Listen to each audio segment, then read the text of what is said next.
हाय, नमस्कार, good morning. तर म्हणलं घरातनं तुम्हाला दाखवावा की मी विटा कशा थापलेल्या आणि किती थापलेल्या आहेत त्या, कारण मालक आहे तिकडे पडेल.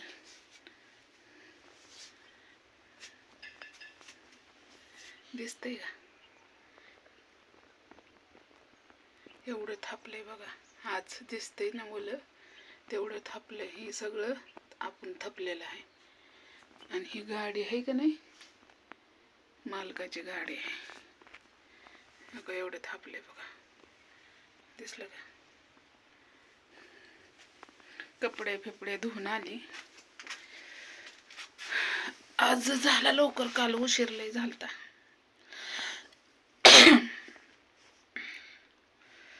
तर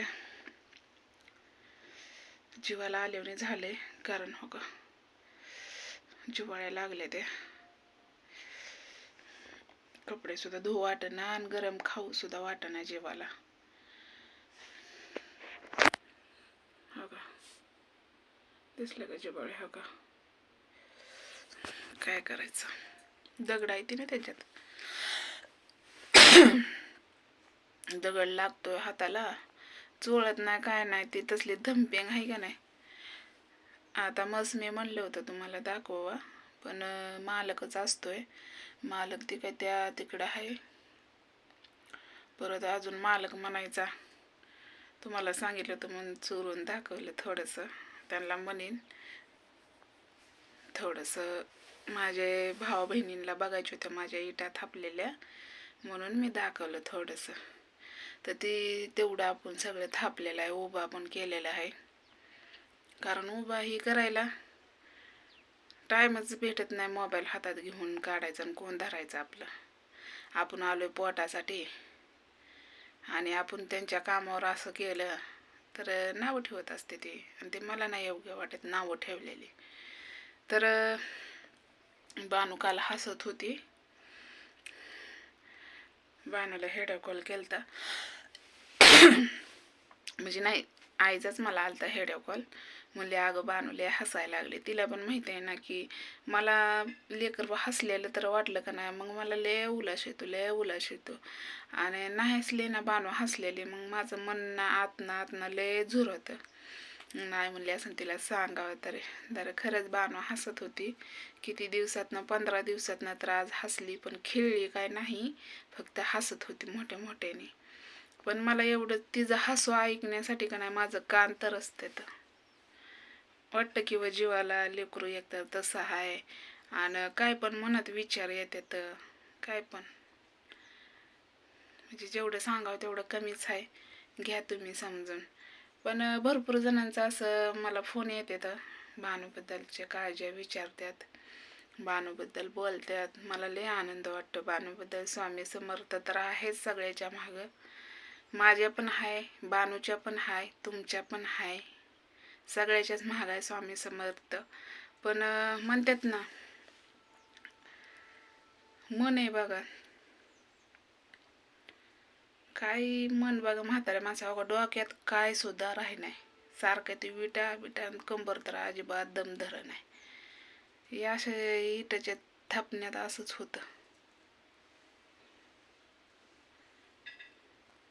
असंच होतं. ते खड्डा भरायला लागले चिखलानी, खड्डा भरते ते. यंदा तर गेल्या वर्षी तर भुसा होता.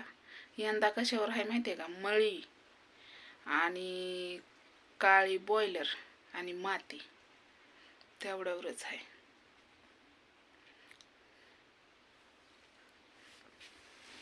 आयो, बसते जरा खाली टेकून, असं बसलं ना जरा बरं वाटत जीवाला.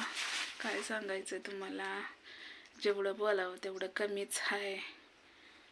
भरपूर जणांना मी नाही का, एक आपल्या दिदीचा पण फोन आलता. तिला मी म्हणलेलं, पण तिला पण पोळलंय बरं का. म्हणजे तिच्या बाबतीत मला लेकरांना काय झालं ना, मला लय वाईट वाटतं. हाय आता बरी, पण कसं असतं माहिती आहे का, जेवढी आपण काळजी घेईल तेवढी बरीच असते, आहे की नाही. तर आपण जे खातो, म्हणजे जे पिकवतो तेच आपण खातो. तर सांगण्याचा उद्देश असा आहे की जे पिकवतो तेच खातो आणि जे पिकवलेलं जे बनवतो तेच खातो. बरोबर आहे का नाही? दुसरं तर काय खाऊ शकत नाही आपण. का खातो? नाही ना. कारण सांगण्याचा उद्देश माझा असा आहे की भरपूर लोक एवढी कष्ट करतात, आमचं म्हणजे माझं पण सोडा, लय कष्ट करतात. एवढं कष्ट देवाने का बरं दिलं असेल? आता किती लांब लांबनी लोक आल्यात, बिहारी, परत छत्तीसगड, कुठं ती राजस्थान, एवढ्या लांबनं लोक आलेले. त्यांचं पोटासाठीच आलेत ना ते, लेकरं बाळ ते घेऊन. आता ती कुठं आहे हे सुद्धा मला माहीत नाही, पण आहेत तिकून. विचारलं छत्तीसगड आणि राजस्थान, अशी लोक, काय सांगायचं तुम्हाला, भरपूर लोक आहेत ते कष्ट करायला. अख्ख्या इटभट्यागच 6 महिने नुसतं त्या चिखलातच, दुसरीकडलं बघायचंच नाही. एक दिवस सुट्टी असती. आता तर सुट्ट्या पण नाहीत, कारण आपलं उशिरा चालू झालं तर. आणि आता तर सुट्ट्या पण नाहीत, रविवारची पण सुट्टीच नाही. त्या दिवशी ट्रॅक्टरचा काय घोटाळा झालता, त्यामुळं नवीनच ट्रॅक्टर आणला परत. असं असतं. तर काय बोलावं आणि काय नाही मला काय समजना गेलं हो का. कारण ही हात ना हात सगळं दुखायला लागलेत. ही मणका आणि कमरेचा मणका लय दुखायला लागलाय प्रमाणाच्या बाहेर. तर चला, हेड अव्वल असलं तर नक्कीच लाईक करा, पटापटा लाईक करा आणि मला फोन करून सांगा की मी काय अजून बोललं पाहिजे आणि कशा वाटतात माझ्या इटा, नक्की मला सांगा. तर चला, बाय.